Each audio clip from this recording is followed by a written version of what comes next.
Hello दोस्तों, सबसे पहले आप ये वीडियो देखो।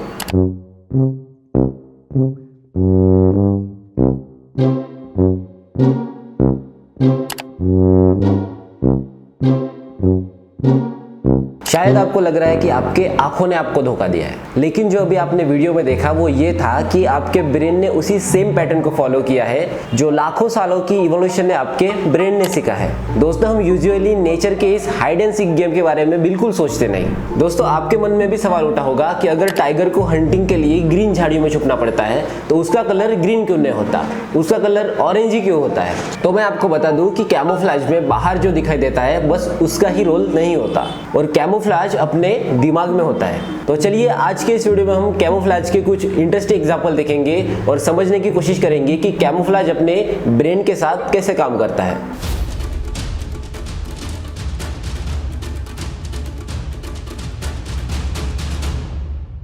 दोस्तों, अगर हम कैमोफ्लेज की बात करें तो आपको लगता होगा कि बैकग्राउंड में घुल मिलने वाले कपड़े या फिर एनिमल्स के कलर्स, पैटर्न्स, डिजाइन्स, बस यही याद आए होंगे। लेकिन कैमोफ्लेज एक्चुअली डिफरेंट फॉर्म्स में होता है। कभी ये किसी दूसरी चीज की तरह दिखने के लिए होता है, तो कभी ये 2D मतलब 2 डायमेंशनल जैसे दिखने के लिए होता है, कभी ये कंफ्यूजिंग दिखने के लिए होता है, और कभी कभी तो ये पूरी तरह से गायब होने के लिए होता है। लेकिन कैमोफ्लेज के इतने सारे फॉर्म्स है तो ये सब एक ही game of hide and seek का हिस्सा है, जहां प्रेडेटर्स होते हैं जो अपने प्रे को खाना चाहते हैं और प्रे होते हैं जो अपने प्रेडेटर्स से बचना चाहते हैं। एनिमल माइंड्स और हमारे अपने दिमाग को समझने के लिए ये काफी अच्छा टूल है, क्योंकि कैमोफ्लेज एक्चुअली अपने दिमाग में होता है।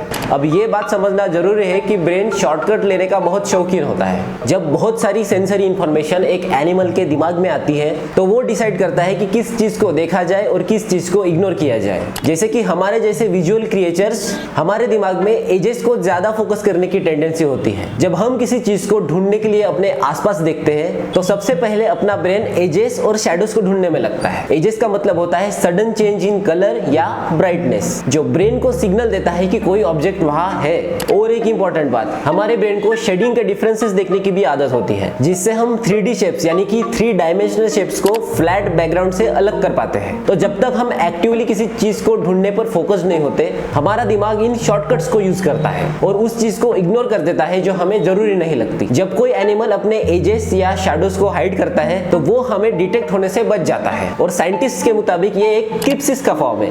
क्रिप्सिस मतलब वही सेम थिंग जिसे हम कैमोफ्लेज कह रहे हैं। अगर आप एनिमल्स को ध्यान से देखें तो आप नोटिस करेंगे कि सभी एनिमल्स में कुछ कॉमन चीजें होती हैं। पहली बात, उनमें स्ट्रॉन्ग कॉन्ट्रास्टिंग कलर्स होते हैं जो उनके बॉडी के अंदर एजेस जैसे लगते हैं, और उनकी असली एजेस ज्यादा विजिबल नहीं होती क्योंकि उनके कलर्स बैकग्राउंड के कलर से ज्यादा मैच करते हैं। ये एक ट्रिक है जिसे डिसरप्टिव कलोरेशन कहते हैं, और ये हमारे दिमाग के शॉर्टकट्स को काफी इफेक्टिवली एक्सप्लॉइट करता है। कैमोफ्लेज के टाइप हमारे दिमाग के पैटर्न रिकॉग्निशन के तरीके को यूज करते हैं। जैसे जब कोई भी चीज या शेप अपने आसपास के विजुअल एलिमेंट से सिमिलर हो तो हम उन्हें अपने ब्रेन में आपस में जोड़ देते हैं और सोचने लगते हैं कि वो एक सेम ही चीज है। आप इस कॉपरहेड स्नेक को देखो, इन पत्तों के बीच ये कैसे कैमोफ्लेज कर रहा है। हमारा ब्रेन नेचुरली उसके लाइट पैचेस को लाइट कलर लीव से कनेक्ट कर रहा है और डार्क पैचेस को शैडोज से कनेक्ट कर लेता है, और फिर उसके एजेस दिखना ही बंद हो जाते हैं। फिर वो अपने आंखों को दिखाई ही नहीं देता। अगर आप नोटिस करोगे कि जो एनिमल्स ज्यादा धूप वाले एरिया में होते हैं उनके निचले हिस्से की साइड ज्यादा लाइट कलर की होती है, जिससे उनकी बॉडी पर शैडोज काफी इक्वल हो जाते हैं। जब visual system high contrast area को डिटेक्ट करते हैं तो ये काउंटर शेडिंग पैटर्न उनको छुपने में मदद करती है। और जो एनिमल्स जैसे कि स्लॉथ और कैटरपिलर लार्वास जो अपसाइड डाउन लटकते हैं, उनके पास अपोजिट शेडिंग पैटर्न होता है, जिसमें वहां लाइट कलर उनके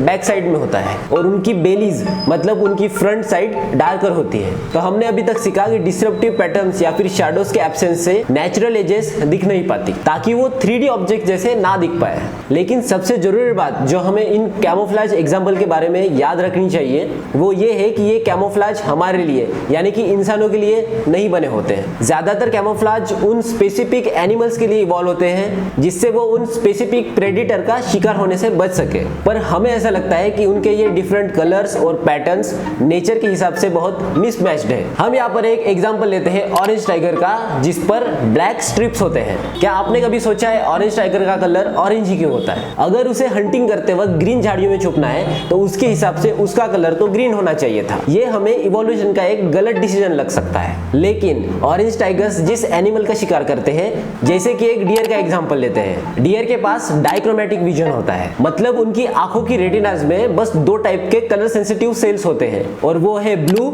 और ग्रीन। यानी कि इसका मतलब ऐसा होता है कि डियर सिर्फ ब्लू और ग्रीन कलर ही देख पाते हैं। इससे उन्हें टाइगर के ऑरेंजिश रेड और झाड़ियों के ग्रीन कलर में डिफरेंस करना बहुत मुश्किल हो जाता है। बस इसी कारण की वजह से ऑरेंज टाइगर का कलर ऑरेंज होता है, और ऑरेंज कलर उसे हंटिंग करते वक्त छुपने में मदद करता है। दोस्तों, एनिमल्स में एक दूसरे के डिटेक्शन से बचने के लिए क्रिप्सिस बस ये एक तरीका ही नहीं होता। जैसे हमने देखा, कैमोफ्लेज एक अल्टीमेट माइंड गेम है, और इस रेस में जीतने के लिए बस यही इंपॉर्टेंट नहीं है कि आप बस डिसअपीयर हो जाओ। इस माइंड गेम में दूसरे एनिमल से बचने के लिए आपको जो भी करना पड़े उसके हिसाब से आपको ढलना पड़ता है, ताकि आप दूसरे एनिमल्स के लिए थ्रेट या फिर टारगेट ना बन सको। आप इमेजिन करो, एक जंगल में दो डिफरेंट कलर के चूहे हैं, एक है ग्रीन कलर का और एक है व्हाइट कलर का। यहाँ व्हाइट कलर के चूहे उनके प्रेडेटर्स के लिए काफी इजी पिकिंग है, लेकिन जो ग्रीन कलर के चूहे हैं वो वेजिटेशन के आसपास अच्छी तरीके से छुप जाते हैं। तो कुछ ही टाइम में ज्यादातर व्हाइट चूहे शिकार बन जाएंगे और वो एक्सटिंक्ट हो जाएंगे। पर जो दूसरे ग्रीन कलर के चूहे बचे हैं वो ज्यादा सर्वाइव करेंगे और अपने जीन्स को आगे पास ऑन करेंगे, और फिर ऐसे ही नेचुरल सिलेक्शन का प्रोसेस चल पड़ता है। ऐसे ही छोटे चेंजेस के साथ आपको कहीं लाखों सालों के बाद एक कैमोफ्लेज प्रॉपर्टी रखने वाला एनिमल देखने को मिलता है। लेकिन मिमिक्री एग्जैक्ट सेम होने की जरूरत नहीं होती। थोड़ा बहुत एक्सपीरियंस और ट्रेनिंग के साथ आप उसको इजीली आइडेंटिफाई कर सकते हैं। अगर प्रेडिटर्स ने सीख लिया कि कोई चीज खाने लायक नहीं है तो वो उन चीजों से दूर रहना सीख जाते हैं। और कैमोफ्लेज कैसे काम करता है, इस सवाल से हमको दूसरे एनिमल्स के माइंड को सीखने के लिए मदद होती है। जैसे टाइगर की कैमोफ्लेज डियर के लिए इतनी परफेक्ट है, और हम भी ये जान पाते हैं कि किस तरह उनकी ब्रेन के परसेप्शन ने इस कैमोफ्लेज को इवॉल्व किया है। अगर आपको जानना है कि छोटे छोटे इंसेक्ट्स इतनी तेज बारिश में कैसे उड़ पाते हैं और इतनी खराब कंडीशन में कैसे सर्वाइव कर पाते हैं, तो ये अमेजिंग वीडियो देखना मत भूलना। और ऐसे ही इंटरेस्टिंग वीडियोस के लिए चैनल को सब्सक्राइब करना मत भूलना। धन्यवाद।